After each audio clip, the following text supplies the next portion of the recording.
Hi நாச்சிஷாம் Shah vibe celebrities எப்படி இருக்கீங்க? நல்லா இருக்கீங்களா?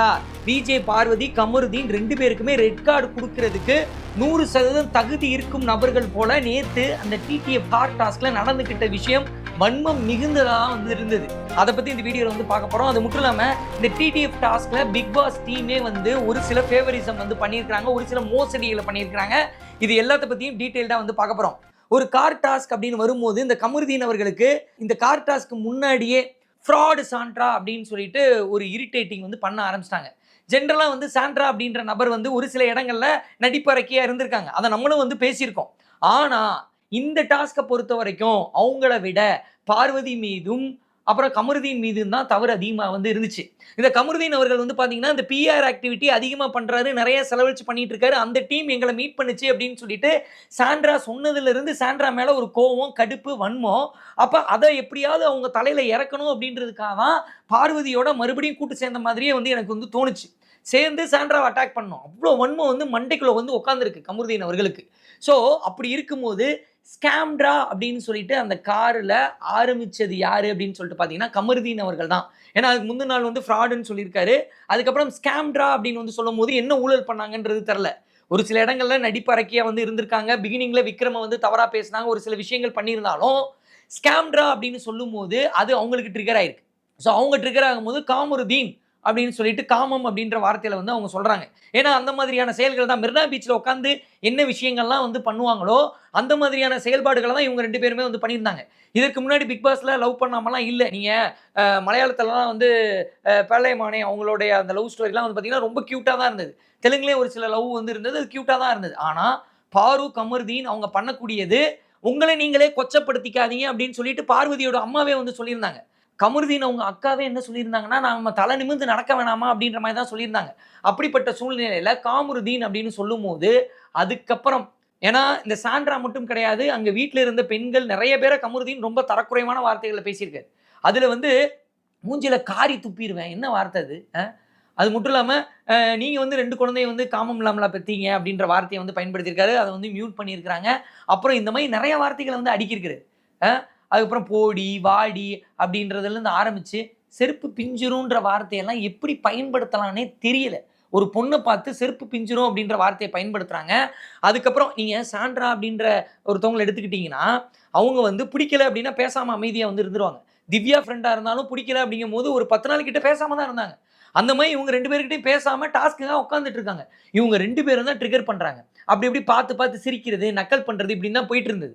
ஸோ காமருதீன் அப்படின்றது உங்கள் 2 பேரோட ஒரு ஃப்ரெண்டுக்கு மேலே தான் இருக்குது அப்படின்னு சொல்லிட்டு வீட்டில் இருக்கிற எல்லாருமே பேசுகிறாங்க. குழந்தைகள் பார்க்குறாங்க, இப்படி செயல்படாதீங்கன்னு சொல்கிறாங்க. அவங்க 2 பேருமே குழந்தைகள் பார்க்கும் ஷோ என்று கூட பாராமல் அப்படின்னு சொல்லிட்டு அவங்களுக்குள்ளே கிண்டல் பண்ணி தான் ஹக் பண்ணுறதெல்லாம் வந்து பண்ணிட்டு இருக்காங்க. அப்படிப்பட்ட சூழ்நிலையில் பார்வதி அவங்களுக்கு வந்து என்ன ட்ரிகர் ஆச்சுன்றது வந்து தெரியல. கோவத்தின் உச்சத்துக்கே போய் எத்துறது, அந்த காரில் தள்ளி விடுறது, என்ன 2 பேருன்னே தெரில. பார்வதி, கமருதீன் 2 பேருமே ரெட் கார்டுக்கு எலிஜிபிள். அவங்க 2 பேரையுமே வந்து ஏன்னா கமருதீன்னா ஏற்கனவே ரெட் கார்டு கொடுக்கணும்னு நம்ம 2-3 தடவை பேசியிருக்கோம். ஏன்னா அந்த வார்த்தைகள்லாம் அவ்வளோ கடினமான வார்த்தைகள்லாம் வந்து பயன்படுத்தியிருந்தார். அப்படி இருக்கும்போது இவர்கள் இருவரும் செயல்பட்டது மிக மிக தவறு. அந்த இடத்துல சபரி, வினோத் வெளியே வந்து ஹெல்ப் பண்ணது. ஏன்னா மெடிக்கல் டீமை கூப்பிடுங்க அப்படின்னு சொல்லிட்டு தான் சபரி சொன்னாப்ல. வினோத்தும் வந்து வெளியே வந்தாப்புல. அதுக்கு ஹேட்ஸ் ஆஃப் தான் சொல்லணும் அந்த 2 பேருக்கும். அதுலேயும் பர்டிகுலராக சபரி வந்து டிக்கெட் டு ஃபினாலேல ஃபஸ்ட்டு வந்திருக்க வேண்டிய ஒரு நபர். நேற்று வந்து உள்ளவே உட்காந்துருந்தாருன்னா மெடிக்கல் டீமை கூப்பிடுங்கன்னு சொல்லும் போது ஃபிக்ஸ் வந்திருக்கு அப்படிங்கும் போது டக்குன்னு வெளியே எழுந்துச்சு வந்தாப்புல. அது மட்டும் இல்லாமல் இதற்கு முன்னாடி பார்வதி, சபரி அந்த இஷ்யூவில் பார்வதியோட கண்ணில் அடிபடும் போது சபரி பண்ணது முற்றிலும் தவறு, டாஸ்க்குன்றதை தாண்டி மனிதநேயம் இருந்திருக்கணும்னு சொல்லிட்டு இதே ஷாபுத்ரியில் சபரி பண்ணது தப்பு, பார்வதி ஆடியன்ஸ் வந்து அடிபட்டோடனே இன்னும் கொஞ்சம் அடிபட்டிருக்கணும் அப்படின்னு சொல்லிட்டு பார்வதி மேலே இருக்கிற கோபத்தில் சொல்லியிருந்தாலும் அந்த இடத்துல மனிதாபிமானம் வேணும் அப்படின்ற மாதிரி தான் நம்மளும் பேசியிருந்தோம். அதுக்கப்புறம் சாட்டர்டே சண்டே எபிசோடில் விஜய் சேதுபதி அவர்களும் வந்து பேசியிருந்தார். ஸோ அப்படி நம்ம வந்து சபரிக்கு எதிராக பேசியிருந்தோம். ஆனால் இந்த இடத்துல சபரி நான் வந்து டிக்கெட் டு ஃபினாலேல ஃபஸ்ட்டு வரலனாலும் பரவாயில்ல, சாண்ட்ராவை காப்பாற்றணும் அப்படின்னு சொல்லிட்டு இறங்கி ஓடுனது.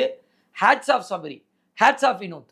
அது மட்டும் இல்லாமல் சபரி கமருதீனையும் பார்வதியும் கிழிச்சு தொங்க விட்டுருக்காரு. அது நல்லா இருந்தது, சூப்பர் தான் சொல்லணும். பார்வதி எத்துனது, அந்த பிஹேவ் பண்ணது, அந்த கோவத்தில் பண்ணதெல்லாம் எனக்கு புரியலைங்க. அவங்க 2 பேரும் அவங்களுடைய இந்த ஒரு சீனில் அவங்க 2 பேருடைய ஃபேமிலியே அவங்க 2 பேர் பண்ணதை 100% மன்னிச்சிருக்க மாட்டாங்க அப்படின்னு தான் வந்து தோணுது. இதில் சேனல் வந்து கமருதீனுக்கு ரெட் கார்டே கொடுக்க மாட்டேது. விஜய் சேதுபதி சாட்டர்டே எபிசோடில் க்யூட்டாக பண்ணுறீங்க, நல்லா இருக்கீங்க, நல்லா பாத்திரம் உருட்டுவார், இந்த மாதிரி ஏற்றி விட்டுட்டு இருக்கு. ஒரு சாட்டர்டே சண்டே எபிசோட்லையும் விஜய் சேதுபதி ஏற்றி விட்டுட்டு இருக்காப்புல. வெளியே பார்த்துக்கிறேன்னு சொல்கிறாப்புல சாண்ட்ராவை பார்த்து. இப்போ சாண்ட்ரா வந்து அவங்க மச்சான் ஃப்ரெண்டோட ஒய்ஃபு, அவங்க வந்து இப்போ ஃபிக்ஸ் வந்து ஹாஸ்பிட்டல் வரையும் போயிருக்கிறாங்க. இப்போயாவது விஜய் சேதுபதி ஏதாவது பண்ணுறாரான்னு பார்ப்போம். கமல் அவர்கள்லாம் ஆரிய பாலாஜி மிரட்டினதுக்கே வெளியே வரட்டும், நம்ம பார்த்துக்கலாம் அப்படின்னு சொல்லிட்டு நின்னார். இவர் என்ன பண்ணுறாருன்னு வந்து பார்ப்போம். இதில் வந்து விஜே பார்வதியை ஃபைனல் கொண்டு போய் டைட்டில் வின்னராக மாற்றலாமான்னு சேனலும் பிக் பாஸ் டீமும் யோசிச்சுட்டு இருக்காங்களாம். அதை பற்றிலாம் பேசுவோம். இந்த பிக் பாஸ் 9ல் அதிக முறை ரெட் கார்டு கொடுத்தே ஆகணும் அப்படின்னு சொல்லிட்டு நிறைய பேரால் சொல்லப்பட்ட மனிதர் வந்து கமருதீன் அப்படின்றவர் வந்து ஒரு தடவை 2 தடவை இல்லைங்க. ரம்யா ஜோ கிட்ட போடி வாடி சொன்னதா இருக்கட்டும், திவ்யா கிட்ட போட்ட சண்டையா இருக்கட்டும், விஜய் பார்வதி, சாண்ட்ரா, இப்படி பொண்ணுங்க கிட்ட எல்லாத்துக்கிட்டே வந்து நிறைய வந்து சண்டை போட்டிருக்காப்ல. ஆதிரை கூட சண்டை போட்டிருக்காப்ல. மோசமான வார்த்தைகளை பயன்படுத்தியிருக்காரு. இதுவே வந்து எஃப்ஜேவோட சண்டை போடும்போது முறைச்சிட்டு நின்னாப்ல. எஃப்ஜே வந்து மச்சான் வா போய் பேசலாம் அப்படின்னு சொல்லும்போது பம்மிட்டு போயிட்டாப்ல. ஆனா பெண்களிடம் மட்டும் தவறான வார்த்தைகளை பயன்படுத்துறாரு. இதை நம்ம மட்டும் சொல்லல, அவங்க வீட்டுல இருந்து வந்த அவங்க அக்காவும் சொன்னாங்க, திவ்யா கிட்ட நீ பேசுனது தப்புண்டாங்க. நீ வீட்டில் வந்து சேர் எடுத்து போட்டு அடிக்கிற மாதிரி நீங்கள் பண்ணிட்டு இருக்கேன்டாங்க. சேரில் இருக்கிற பாலை கையை வச்சு தட்டினது எத்துனதெல்லாம் வந்து ஒரு டொமஸ்டிக் வயலன்ஸ் மாதிரி இருந்தது அப்படின்னு சொல்லிட்டு பார்வதி சொன்னாங்க. அப்படி சொன்ன போதும் கூட ஒரு லவ் கண்டென்ட் பண்ணுறாங்க. என்னை பொறுத்தவரை இது லவ் மாதிரி எனக்கு தோணலை. லவ் கண்டென்ட் பண்ணிட்டு இருக்காங்க. அப்படி லவ் கண்டென்ட் பண்ண பொண்ணையே என்ன மாதிரியான வார்த்தைகள் பயன்படுத்தினாரு, அவங்க அப்பாவுடைய மறைவை பற்றிலாம் வந்து பேசினாரு. ரொம்ப தவறாக இருந்தது. கோபத்தின் உச்சத்தில் பயன்படுத்தக்கூடிய வார்த்தைகள். ரெட் கார்டுக்கு தகுதியான ஒரு நபர் வந்து கமருதீன் அவர்கள். இதை நான் மட்டும் சொல்லலை, நிறைய பேர் வந்து சொல்லியிருக்கிறாங்க. இப்போ விஜய் சேதுபதி என்ன பண்ணாரு, பிரஜின் அவர்களுக்கு பேப்பரை வச்சு சேரை போட்டு உட்காந்து இதெல்லாம் நீ பேசின அப்படின்னு சொல்லிட்டு சொன்னார். அது சொன்னதுக்கு காரணம் என்னன்னா, பிரஜின் தவறாக பேசினாரு, தவறாக செயல்பட்டாரு அப்படின்றத தாண்டி பிரஜின் வந்து இவரோட மச்சான், இவரோட ஃப்ரெண்டு. அப்படி இருக்கும்போது உங்களுடைய ஃப்ரெண்டை நீங்கள் கேள்வி கேட்கலன்னா எப்படி அப்படின்னு சொல்லிட்டு எல்லாரும் விஜய் சேதுபதியை கேட்டுருவாங்க. ஃப்ரெண்டாக இருந்தாலும் நான் கேட்பேன்டா அப்படின்னு சொல்லிட்டு அந்த பேர் எடுக்கணும்னு நினைச்ச விஜய் சேதுபதி அவர்கள் பிக் பாஸ் 9 பேர் கெட்டு போதே, அது அவருக்கு தோணலையா? கமருதீன் பண்ணுறதுக்கெலாம் வந்து பாத்திரத்தை நல்லா உருட்டுறீங்க கமருதீன் க்யூட்டாக பண்ணுறீங்க கமருதீன், நீங்கள் சூப்பர் கமருதீன் அப்படின்னு சொல்லிட்டு எரியற தீயில பாமாயில ஊத்துனா என்ன சார் அர்த்தம்? This is very bad sir. கண்டிப்பாக கமருதீனுக்கு ஒரு ரெட் கார்டு கொடுக்க வேண்டிய நபர் இந்த சனி ஞாயிறில் கொடுக்கலன்னா அடுத்த வாரத்திலேயே கொடுத்து அனுப்பணும். அப்படி கொடுத்து அனுப்புனா ஷோ இன்னும் இன்ட்ரெஸ்டிங் ஆகும். லவ் கண்டென்ட் பண்ணுற கமருதீன், அவர் லவ் கண்டென்ட் பண்ணுறாருன்னு சுற்றி இருக்கிற எல்லாருமே வந்து சொல்கிறாங்க. அவங்க அக்காவும் வந்து சொல்லிட்டாங்க, பார்வதியோட அம்மாவும் உங்களை நீங்களே கொச்சப்படுத்திக்காதீங்கலாம் சொல்லிட்டாங்க, இலைமறை காயா. ஸோ அப்படி இருக்கும்போது எல்லாருமே சொல்கிறாங்க. அதைத்தான் சாண்ட்ராவும் சொன்னாங்க, நீங்கள் வந்து லவ் கண்டென்ட் தான் பண்ணுறீங்க அப்படின்றது. ஸோ அவர் பண்ண விஷயத்த சொல்லும் போது மக்களும் வெளியே திட்டிட்டு தான் இருக்காங்க. இந்த லவ் கண்டென்ட்ன்றது இரிட்டேட்டிங்காக இல்லை, அருவருப்பாக இருக்குன்னு திட்டிட்டு இருக்காங்க. ஸோ அப்படி போயிட்டு இருக்கும் போது நீங்கள் பண்ண ஒரு விஷயத்த சொல்லும் போது, நீங்கள் பிஆர் பண்ணீங்கன்னு சொல்லும் போது கோவம் பொத்துக்கிட்டு அவங்க என்னைக்கோ பண்ண பிரச்சனையெல்லாம் பிடிச்சி இழுத்து ஒவ்வொரு ஆள்கிட்டையும் முரண்டு இழுத்துட்டு இருக்கீங்க கமருதீன். அப்படிப்பட்ட கமருதீனுக்கு ரெட் கார்டு கொடுத்து வெளியே அனுப்புனா சாண்ட்ராவையும் பிரஜினையும் பிரிச்சாங்க பார்த்தீங்களா? அப்போ ஒரு சம்பவம் நடந்ததுல. ஸோ சாண்ட்ராக்குள்ளே இருக்கக்கூடிய வட சென்னை சந்திராவை வெளியே கொண்டு வரணும் அப்படின்னு சொல்லிட்டு பிக் பாஸ் டீம் பிளான் பண்ணி தான் பிரஜினை வெளியே அனுப்புச்சு. அதே மாதிரி கமருதீனை நார்மலாக அனுப்புனா கூட பார்வதிக்கு அவ்வளோ கோவம் வருமானு தெரியாது. ஒரு ரெட் கார்டு கொடுத்து அனுப்பும் போது, ஏன்னா ரெட் கார்டுக்கு தகுதியான ஆள் தான் கமருதீன், அப்படி கொடுத்து அனுப்பும் போது பார்வதிக்கு என்ன தோண ஆரம்பிக்கும்னா மண்டை சூடாக ஆரம்பிக்கும். என் ஆளுக்கு நீங்கள் ரெட் கார்டு கொடுத்து அனுப்புறீங்களா? என் ஆளுனா அந்த பிக் பாஸ் ஷோவை பொறுத்த வரைக்கும், என்னை பொறுத்தவரை அதான். ஸோ என் ஆளுக்கு ரெட் கார்டு கொடுத்து அனுப்புறீங்களான்னு சொல்லிட்டு கோவமாகி இப்போ பார்வதி யாரு கூடயும் போய் பேசவே முடியாது. ஏன்னா முன்னாடியாவது வாட்டர்மெலன் இருந்தாப்புல சாண்ட்ரா கிட்ட போய் பேசினாங்க. இப்போ பார்வதியை நம்பி யாரும் பேச மாட்டாங்க. ஸோ அப்படி இருக்கும்போது கண்டிப்பாக அடுத்து ஃபைனல் வரைக்கும் ஒரு தனிக்காட்டு ஒரு ஆளாக தான் மாறிடுவாங்க பார்வதி. அப்போ சாண்ட்ரா ஏமாந்த மாதிரி நாங்கள் ஏமாறுவோம்னு நினச்சியா, எங்கள் முதுகில் குத்த போறியான்னு சொல்லிட்டு எல்லாம் விட்டு விலகுவாங்க. அப்போ மண்டை சூடேறி ஒரு சம்பவம் நடக்கும். அந்த சம்பவம் கண்டிப்பாக இன்ட்ரெஸ்டிங்காக தான் இருக்கும், சுவாரஸ்யமாக தான் இருக்கும். ஸோ அப்படி இருக்கும்போது இந்த முறையும் ஆக்சுவலாக நிறையா பேர் சொல்கிறது பார்வதிக்கு ரெட் கார்டு கொடுங்க, கமருதீனுக்கு ரெட் கார்டு கொடுங்கன்னு சொல்கிறாங்க. 2 பேர் இல்லைனாலும் கமருதீனுக்கு மட்டுமாவது ரெட் கார்டு கொடுத்து அனுப்புனா இப்படியாவது ஷோவை வந்து சுவாரஸ்யமாகும். பிக் பாஸ் வந்து இந்த டிடிஎஃப் டாஸ்கில் ஒரு சில மோசடிகள் பண்ணுறாங்கங்க. அதாவது கேமராவில் ஒரு சில கவனக்குறைவில் ஒரு சில ஷார்ட்ஸ்லாம் வந்துருச்சு. அதை வந்து மக்கள் வந்து டீகோடிட்டு காட்ட ஆரம்பிச்சிட்டாங்க. நீங்கள் அந்த மாவு டாஸ்க் இருந்தது பார்த்தீங்களா? அந்த மாவு டாஸ்கில் நீங்கள் சுபிக்ஷாவுக்கு பார்த்தீங்கன்னா நிறையா மாவு வச்சுருந்தாங்க. அப்போ வெயிட் அதிகமாக இருக்கும். அதே நேரத்தில் விஜய் பார்வதி அவர்களுக்கு வந்து பார்த்தீங்கன்னா குறைவான மாவு தான் வச்சிருந்தாங்க. அது மட்டும் இல்லாமல் ஒரு ஷாட்ல ஸ்லிப் ஆகி விஜய் பார்வதி அவர்கள் என்ன பண்ணியிருக்காங்கன்னா ஒரு கையை வந்து அந்த கம்புல பிடிச்சிருக்காங்க. அது ரூல் படி தவறு, அவங்கள கீழே இறக்கிருக்கணும். ஆனால் கீழே இறக்கலை. அதே மாதிரி அந்த ஸ்டாண்டு ரெடி பண்ணியிருந்தாங்கல்ல, அந்த ஸ்டாண்டை போய் பார்த்தீங்கன்னா வினோத் அவர்களுக்கு வந்து சரியாக எட்டலை. விரலை வச்சு தான் அப்படி டச் பண்ணிட்டு இருந்தாரு. அதே நேரத்தில் அங்கே இருந்த சாண்ட்ரா மாதிரியான நபர்களுக்கு உள்ளங்கையை வைக்கிற அளவுக்கு இருந்தது. அப்போ அந்த ஸ்டாண்டை ஒரு சிலர் வந்து டிடிஎஃப்ல அவங்களுக்கு சார்ந்த நபர்கள் அவங்க யாரை வின் பண்ண வைக்கணும்னு நினைக்கிறாங்களோ அவங்களுக்கு ஒரு சில ஃபேவர் பண்ணுறாங்க. இது ஒரு சில டாஸ்க்ல வந்து நடக்குது. அப்படியே வின் பண்ண வைக்கிறதுக்கு 100% ஹெல்ப் பண்ணுறாங்களா அப்படின்னு நான் சொல்லலை. ஆனால் ஒரு சில சின்ன சின்ன ஃபேவர் பண்ணுறாங்க. நீங்கள் சாண்ட்ராவே வந்து பார்த்தீங்கன்னா அந்த பால் எடுக்கிற கேம், அந்த கோல்டன் பால் பிளாக் பால் இருந்துச்சுல, அந்த பால் எடுக்கிற கேமில் ஒரே டைமில் 2 பால் எடுக்கணும். ஆனால் அவங்க ஒரு ஷாட்டில் 1 பால் எடுத்தாங்க. ஆனாலும் ஃபவுல் பிளேன்னு வந்து சொல்லலை. இப்போ இதெல்லாம் கேமராவில் மாட்டினது, லைவில் மாட்டினது ஒரு சில ஷார்ட்ஸு. அதை எடுத்து சோசியல் மீடியாவில் ஸ்ப்ரெட் பண்ண ஆரம்பிச்சிட்டாங்க. இதுவே கேமராவில் மாட்டாமல் இருக்கும்ல. 100 கேமரா இருக்குது. அந்த 100 கேமராவில் இவங்களுக்கு எது வேணுமோ அதை தான் எடுக்க போகிறாங்க. இப்போ தொங்குற டாஸ்கில் பின்னாடி யாரோ ஒருத்தவங்க கையை எடுத்தாலும் கூட இவங்க அந்த ஷாட்டை போட வேணாம் லைவ்ல அப்படின்னு நினைச்சாங்கன்னா போட மாட்டாங்கல்ல. 100 கேமராலாம் அவங்களுக்கு என்ன வேணுமோ அதை தானே காட்ட போறாங்க. அப்போ ஒரு சில ஃபேவரிசம் பண்றாங்க. மலையாளம் பிக் பாஸினுடைய செட்டு வந்து பார்த்தீங்கன்னா நம்ம சென்னை இவிபியில தான் இப்போ கடைசியாக முடிஞ்ச பிக் பாஸ் வந்து நடந்தது. அதில் யூஸ் பண்ண அந்த டிடிஎஃப் டாஸ்க் இருக்குது பார்த்தீங்கன்னா, அந்த மெட்டீரியல் எல்லாத்தையுமே அப்படியே வந்து யூஸ் பண்ணாங்க.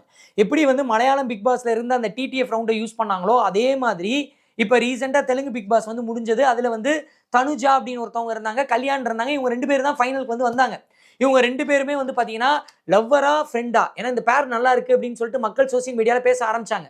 எப்படி வந்து வினை தாண்டி வருவாயால் வந்து ஏஜ் டிஃப்ரென்ஸ் இருக்கும், அப்படி இருந்தாலும் அவங்க லவ் பண்ணாங்கல்ல, அதே மாதிரி கல்யாணுக்கு ஏஜ் கம்மி, தனுஜாக்கு ஏஜ் அதிகம், இருந்தாலும் இவங்களுடைய பேர் நல்லா இருக்கு, இவங்க லவ் பண்ணுற மாதிரி இருக்குது அப்படின்னு சொல்லிட்டு சோசியல் மீடியாவில் பயங்கரமாக எழுதுனாங்க, மீடியாவில் பயங்கரமாக எழுதுனாங்க. ஆனால் உள்ள அவங்க ஃப்ரெண்டா லவ்வரா அப்படின்றது தெரியாமல் தான் இருந்துச்சு. உள்ளே இருக்கிறவங்க வந்து லவ்வர்லாம் சொல்லலை, ஆனால் அந்த பேர் வந்து நல்லா இருந்தது. அவங்க பார்த்துட்டு இருந்த பார்வையெல்லாம் சோசியல் மீடியாவில் பயங்கரமாக வந்து வைரல் ஆச்சு.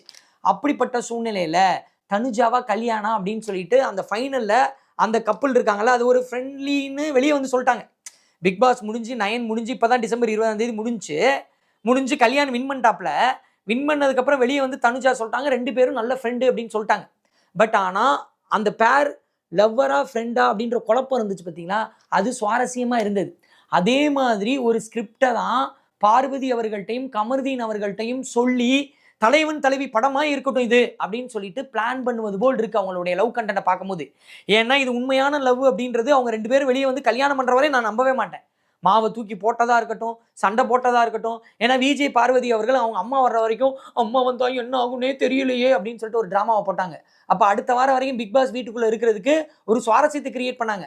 அவங்க அம்மா வந்து எதுவும் பண்ண மாட்டாங்கன்னு அவங்களுக்கும் தெரியும். ஏன்னா யூடியூப் சேனல்லே அம்மாவும் பொண்ணும் பேசுகிற வீடியோஸ் எல்லாம் வந்து பார்த்துருப்பீங்க. அப்படி இருக்கும்போது அப்படி ஒரு பிளானை வந்து கிரியேட் பண்ணாங்க. ஒரு லவ் கண்டென்ட் போச்சு, அம்மா வருவாங்களா, எதுவும் பண்ணிடுவாங்களா அப்படின்னு சொல்லிட்டு ஒரு சஸ்பென்ஸ் மெயின்டைன் பண்ணாங்க. மக்கள் எதிர்பார்த்தாங்க, ஒன்றும் இல்லாமல் முடிஞ்சிருச்சு. அப்போ அங்கே சப்புன்னு முடிஞ்சிருச்சுல, அப்போ அடுத்தும் அதே லவ் ட்ராக் ஓடிச்சுன்னா இன்ட்ரெஸ்டிங்காக இருக்காதுல்ல. அப்போ ஒரு சின்ன பிரேக்கப், ஒரு சின்ன சண்டை நடந்தது. விஜய் சேதுபதியும் சொல்லிட்டாரு, ஒரு கண்ணு முன்னாடி ஒரு பிரேக்கப்பை பார்த்தமா இருக்குன்னு சொல்லிட்டு சொல்லி முடிச்சோடனே மறுபடியும் பேட்சப்பு. இது வந்து உண்மையாகவே லவ் பண்ணுறாங்க அப்படின்னு சொன்னால் என்னையால நம்ப முடியல. விஜய் டிவியை பொறுத்த வரைக்கும் ஒரு சில நேரம் அந்த வின்னர் வந்து யார் கையிலையாவது தூக்கி கொடுப்பாங்க. கேபிஒய்லாம் வந்து பார்த்தீங்கன்னா சம்மந்தமே இல்லாமல் டேலண்டே இல்லாதவங்கலாம் வந்து டைட்டில் வின் பண்ணியிருக்கிறாங்க. குக் வித் கோமாளி ஃபைனல்லையும் ஒரு சில நேரம் வந்து நம்ம எதிர்பார்க்காத நபர்கள் ஃபைனல் வின் பண்ணுவாங்க. பிக் பாஸ்லையும் என்னை பொறுத்தவரை ஆரி வந்து எனக்கு நல்ல கண்டஸ்டன்ட் தோணுச்சு, விஜய் அர்ச்சனா சூப்பர்னு தோணுச்சு, அப்புறம் முத்துக்குமார்லாம் சூப்பர் அப்படின்னு தான் வந்து தோணுச்சு. ரொம்ப நல்லா பண்ணாங்க, அவங்கெல்லாம் டிசர்வ். இது மாதிரி நிறைய பேர் இருக்காங்க. ஆனால் அசீம் வந்து எனக்கு வந்து டிசர்விங் தோணலை, அவர் டாக்ஸிக்காக தான் தோணுச்சு. ஆனால் அவருக்கு தூக்கி வந்து அவார்டை கொடுத்தாங்க. அதே மாதிரி இந்த தடவை பார்வதிக்கு கொடுக்கவும் வாய்ப்பு இருக்குது. ஏன் அப்படின்னா இங்கே வேற யாருக்காவது கொடுத்தா பயங்கரமாக கொண்டாடுவாங்களா? ஏன்னா 50ஆவது நாளுக்கு அப்புறம் இவர் தான் வின்னர்னு ஒரு பிராண்ட் கிரியேட் ஆயிருந்தது ரீசெண்டாக போன பிக் பாஸ், அதுக்கு முந்தின பிக் பாஸ்லாம். ஆனால் இந்த தடவை அப்படி ஒன்று கிரியேட் ஆகலை. அப்போ யாருக்காவது அவார்டு கொடுத்தா கொண்டாடுவாங்களா அப்படின்னு கேட்டால் ஒரு கொஸ்டின் மார்க் தான். அதுவே பார்வதிக்கு அவார்டு கொடுத்தாங்க அப்படின்னா இவங்களுக்கு போய் கொடுத்தீங்களா அப்படின்னு சொல்லிட்டு ஒரு கான்ட்ரவர்சி கிரியேட் ஆகும். டாக்ஸிக்காக இருக்கக்கூடிய இந்த பர்சனுக்கு நீங்கள் கொடுத்தது சரியான்னு சொல்லிட்டு ஒரு கான்ட்ரவர்சி கிரியேட் ஆகும், பரபரப்பு உருவாகும். அதற்காக இந்த விஜய் டிவியும் பிக் பாஸும் பார்வதிக்கு கூட டைட்டில் வின்னர் கொடுக்கறதுக்கு வாய்ப்பு இருக்குது. ஏன்னா பார்வதி வந்து கண்டென்ட்டுக்காக என்ன வேணால் பண்ணுவாங்க, விஜய் டிவியும் பிக் பாஸும் கான்ட்ரவர்சிக்காக என்ன வேணால் பண்ணுவாங்க. ஸோ ஓவராலாக நான் சொல்லணும்னு நினச்ச விஷயம் இதுதான். என்ன அப்படின்னா லைஃப்ல ஜெயிக்கிறதுன்றது. ஏன்னா ஒரு ஆரி ஜெயிக்கும் போது நம்மளே ஜெயிச்ச மாதிரி இருந்தது. அவர் வந்து ஒரு பொண்ணுக்கு போர்வையை பொத்தி விட்டதா இருக்கட்டும், அவர் பேசிய வார்த்தைகள்ல ஒரு நேர்மையான வார்த்தைகளை பயன்படுத்தினதா இருக்கட்டும், உண்மையை பயன்படுத்தினதா இருக்கட்டும், முத்து ஜெயிக்கும் போது நம்ம வீட்டு பையன் ஜெயிக்கிற மாதிரி இருந்தது. அப்ப வாழ்க்கையில எப்படி வேணா ஜெயிக்கலாம் அப்படின்றத பிக் பாஸ் சொல்லக்கூடாது. இப்படிதான் ஜெயிக்கணும்னு சொல்லணும். அந்த மாதிரி கண்டஸ்டன்ட்டும் உள்ள இருக்காங்க. அவங்கள இன்னும் ஒரு 10 நாள்ல பொசிஷனிங் பண்ணி, ஏன்னா அவங்க வர்றத கேமரால காமிச்சு அந்த மாதிரி நபர்களை வின் பண்ண வச்சா சொசைட்டிக்கு ஒரு எடுத்துக்காட்டா இருக்கும். நான் இவங்க அவங்கன்னு சொல்லல. ஆனா டாக்ஸிக்கா இருக்கக்கூடிய நபர்களை வின் பண்ண வச்சாங்க அப்படின்னா அது சரியான முன்னுதாரணமா இருக்காதுன்னு தோணுது. உங்களுடைய ஒப்பீனியன் என்ன அப்படின்றதையும் கீழே கமெண்ட் மூலியமா தெரியப்படுத்துங்க. Thank you so much.